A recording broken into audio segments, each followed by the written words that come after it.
ये रोड है साथियों बीसलपुर से रसिया खानपुर को जाता है और अब ये इस समय नेशनल हाईवे 730C है। इसका निर्माण कार्य चल रहा है साथियों। यहाँ से सीधे आप जलालाबाद भी जा सकते हैं, लखनऊ भी जा सकते हैं और शाहजहाँपुर को भी आसानी से निकल जाएंगे। और वहीं जस्ट पास में है साथियों ये घर, और इसी घर में एक बुज़ुर्ग बंदर अंदर घुस गया है जो बीमार अवस्था में है। और इस घर में इस समय महिलाएं मौजूद हैं और उनके जो पशु हैं उनको खिलाने में भी दिक्कत हो रही है, क्योंकि जो चारा खिलाया जाता है उसी चारागृह में वो बंदर बैठा हुआ है। अगर वहाँ भूसा इत्यादि लेने के लिए पहुँचते हैं तो वो हमलावर हो जाता है। तो ऐसे में जो बंदर है उसे भी हम दिखाएंगे। और यहाँ के जो DFO हैं एवं बीसलपुर क्षेत्र के जो वन क्षेत्राधिकारी एवं डिप्टी रेंजर अवनीश कुमार जी, उनके द्वारा क्या कुछ कहा गया है उसे भी अवगत कराएंगे।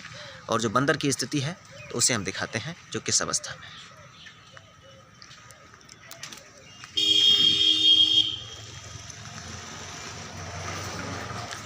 अब ये साथियों अंदर का रास्ता है। इनका घर अंदर को है गांव में। यहाँ पशु बांधे जाते हैं साथियों। ये देखो ये भैंसें हैं इनकी, और ये सामने भूसा घर है और इसमें पुआल देख रहे हैं। ये पुआल पड़ा हुआ है, भूसा भी है। बूढ़ा बंदर है ये, काफ़ी शैतान प्रवृत्ति का बंदर है। ये हमला कर देता है, क्योंकि जब भी इसको रोटी खानी होती थी तो ये डरा धमका कर रोटियां छीन लेता था और कपड़े भी फाड़ देता था अगर कोई रोटी ना दे। नहीं, उसको डराओ मत। और अब ये बुज़ुर्ग हो चुका है, हालांकि ये भी बीमार अवस्था में है, लेकिन जब इसके पास जाना चाहते हैं तो जाने नहीं देता है। ये घुड़की देता है जिससे लोग डर जाते हैं, क्योंकि दांत भी बड़े बड़े हैं। काट भी सकता है, काट लेता भी है। काट लेता है। हाँ, काट लेता है। अच्छा, कितने देर से बैठा शिवोम जी है? ये हो गया करीब 4 घंटे 4-5 घंटे हो गए। 4-5 घंटे काफी देर से प्रयास कर रहे हैं निकालने का, मारा पीटा है नहीं, ऐसे आराम से निकल जाए सोच रहे हैं। अच्छा, निकल ही नहीं रहा है। अच्छा, तो DFO साहब से बात हुई आपकी? नहीं, हमारी तो नहीं हुई थी। अच्छा, बीसलपुर किसी रेंजर अधिकारी या? हाँ, बात के लिए फ़ोन किया था, बात करने बोले हाँ वो हमारे उसमें नहीं आता, नियम चेंज हो गए, प्रधान जी से बात होते हैं, कराओ वो निकलवाएंगे बाहर। अच्छा, डिप्टी रेंजर साहब कह रहे हैं? हाँ जी। अच्छा, कह रहे हैं हमारे अधिकार क्षेत्र में नहीं है।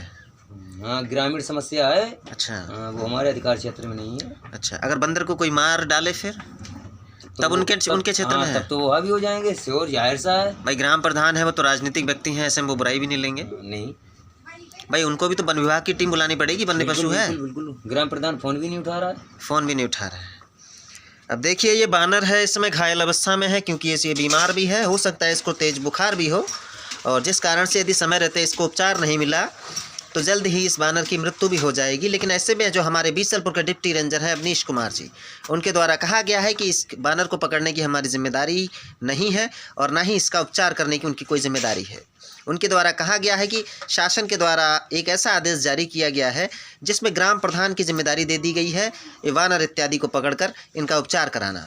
लेकिन वहीं जब हम उनसे पूछते हैं कि यदि इस बानर की कोई हत्या कर दे, तब उनके द्वारा कहा जाता है यदि कोई हत्या कर देगा तो ये हमारा विषय है। अब ऐसे में विचार करने की बात है कि ग्राम प्रधान जो होते हैं वो राजनीतिक व्यक्ति होते हैं।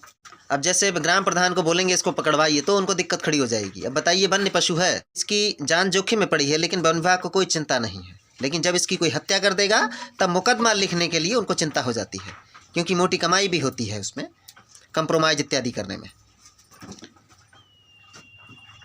अच्छा, इसने कुछ खाया नहीं? खाया अभी बंदर ने? रोटियां डाली थी, खाया ही नहीं। अब ये थोड़ा बहुत उठ गया, एक अब जो सामने पड़ा हुआ है। अच्छा, तो ये भैंसों को भी चारा भी नहीं पड़ा होगा? चारा सुबह से भूखे हैं। सुबह से भूखे हैं। अब देखिए इस बंदर के कारण ये जो बेचारे पशु हैं ये भूखे हैं। हालांकि जो बच्चियां हैं अभी पड़ोस से कुछ चारा व्यवस्था करके इसको डाला है, लेकिन ज़्यादा व्यवस्था ना होने के कारण से अब बाकी देखिए जो भैंसें हैं वो बिल्कुल खाली पड़ी हुई हैं नांद।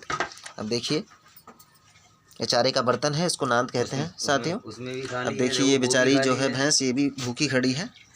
अब वो छोटा सा बच्चा देखिए, वो बिटिया जो है चारा मिला रही है भैंस के लिए, तो छोटा बच्चा जो है वो भी तरस रहा है कि उसको भी चारा मिले। चारा है ही नहीं, मिलाएंगे। अच्छा, मतलब नांद की धुलाई कर रही है। सॉरी, उसमें चारा नहीं है, बिटिया जो है वो नांद की धुलाई कर रही है। अब देखिए इसको भी हम दिखा देते हैं। ये नांद जो है ये भी पूरी तरीके से खाली पड़ी है, क्या करें, मजबूरी है। बच्चे आए इसलिए हरा चारा निरे अगौला का डाला, देखो। अच्छा, अब देखिए छोटा बच्चा है, इसको जो गन्ने का अगौला होता है, आग भी कहते हैं, उसी की कुट्टी करके इसको डाल दिया गया। अब ये छोटा बेचारा मासूम बच्चा ये भी भूखा खड़ा है।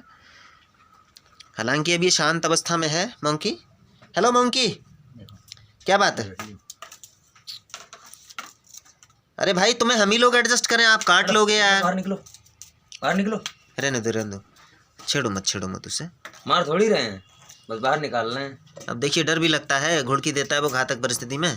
आदत है इसकी पुरानी, हमारे गांव के लोग इसे अच्छे से जानते हैं, आस पड़ोस के लोग भी। आतंक रहा है हमारे आस पड़ोस के गांव में इसका, लेकिन अभी ये बीमार है, इसका आतंक काम नहीं कर रहा है। सख्त रूप से इसको इलाज की आवश्यकता है और सुरक्षित स्थान की भी। लेकिन जो हमारा वन विभाग है वो अपनी जिम्मेदारियों को भूलकर अधिकांश उन चीज़ों पर ध्यान देता है जहाँ पर उसकी काली कमाई होती है। जैसे कोई ठेकेदार अगर आस पड़ोस में कहीं शीशम भी काट ले तो वहाँ बहुत जल्दी एक्शन ले लेगा, तो वहाँ से सेटलमेंट होने की व्यवस्थाएं हो जाती हैं पैसे की। तो इस कारण से अधिकांश ऐसे केस में वो लोग ध्यान देते हैं, लेकिन ऐसे जो सेवा वाले कार्य की जिम्मेदारी आ जाती है तो उसको जिम्मेदारी से नहीं निभाया जाता। हालांकि सभी अधिकारी वर्ग ऐसे नहीं है हमारे, लेकिन अधिकांश ऐसे लोग हैं जो भ्रष्टाचार के काम में ज़्यादा इंटरेस्ट लेते हैं, लेकिन इस तरीके के जब निस्वार्थ काम होते हैं तो उन्हें बोझ सा लगता है। अगर इसको ले भी जाएंगे तो वो लापरवाही करेंगे, कहीं इसको आस पड़ोस में ले जाके छोड़ दें, भले ही ये किसी अवस्था में जिए या मरे, उन्हें कोई चिंता नहीं है।